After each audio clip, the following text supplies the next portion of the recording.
Yeah, we opened up the season with two good football teams. Garden City, who's now ranked probably in the top 10, if not higher. Um, and I think they're only giving up 7 points a game. So they were really good competition for us first game of the year. We had our quarterback and running back both injured in that game. Um, so we tried to overcome a lot, and we just weren't able to in that first game. Second game of the year, we played Coffeyville, a really good football team with a ton of history and tradition. Game where we crept back into the game, made it a 27-24 game going into the fourth quarter before we turned it over on, I think, 4 straight possessions where they kind of pulled away. And you can't make mistakes like that against good football teams. And this past week against Iowa Central, we played really well on defense. I think we gave up 86 total yards of offense to their, for their offense.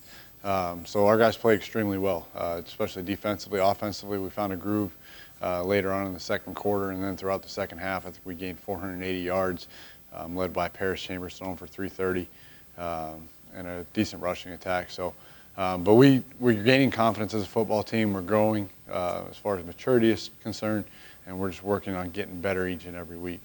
Came in, we knew he was going to be a good football player, a really good athlete, just a complete winner. Won a high school state championship in football and basketball.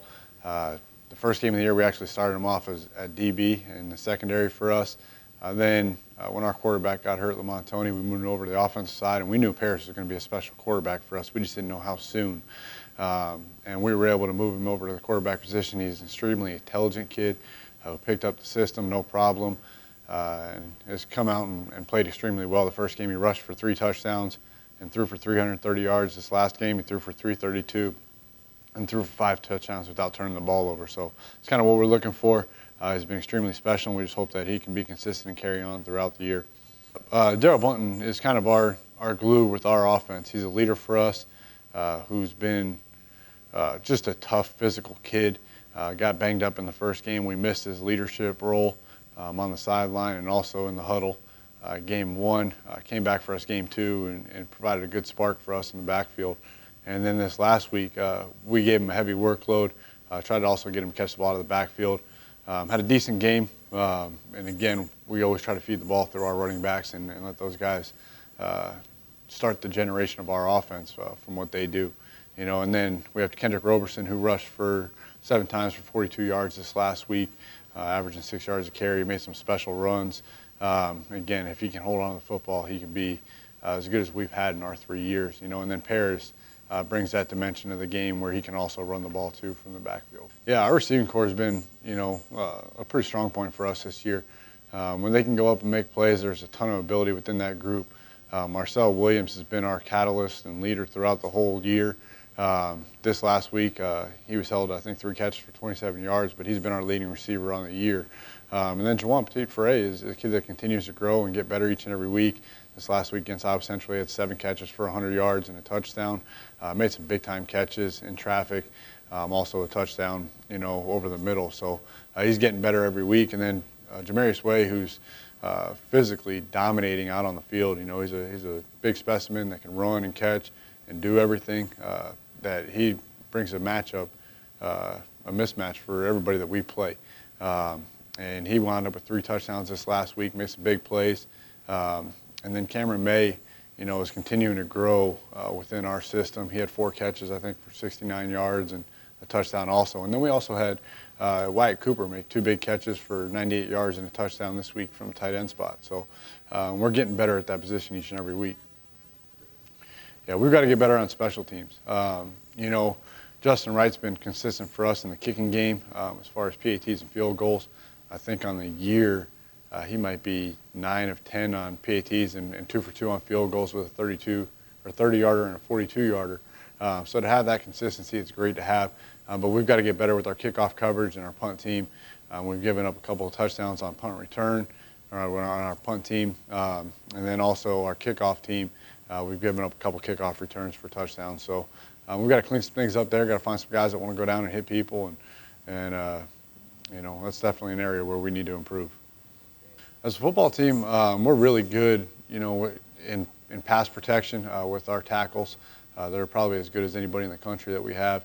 And our offensive line as a group has continued to get better each and every week.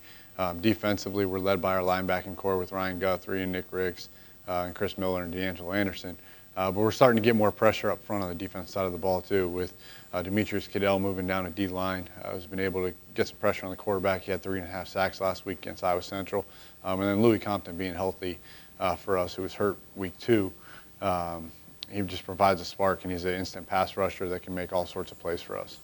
Yep, defensively, like I said, we gave up 86 total yards to Iowa Central, which is awesome. Unbelievable job by our defense. I think we gave up 69 through the air and 17 rushing for a team that is known for running the ball. To hold them to 17 yards, I think on 24, 25 carries. That's what we're looking for, is to bring the physicality and set the tone and dominate the line of scrimmage, and we did that this last week. Like I say, I think we probably set a record for pass breakups too.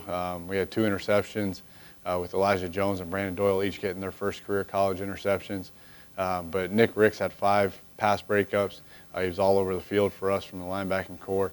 Also, Devin Russell had 5 pass breakups, so he was in on a lot of plays and kept a lot of first downs by having those PBUs. And then Ryan Guthrie is special. I mean, he's as good as a linebacker as anybody in the country.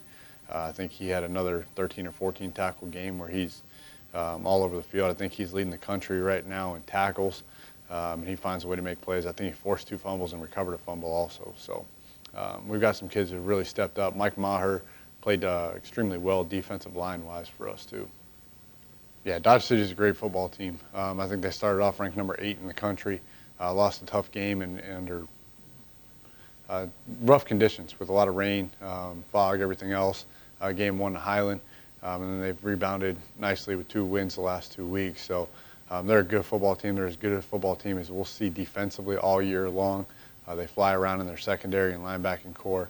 So it's going to be a good test for us to see exactly where we're at going into this week, and where hopefully we can build off the momentum we had last week with the win and go in and play a really tough Dodge City team. So, but we're excited to be on the road, get away from all distractions and focus on a business trip to go focus on trying to get a W.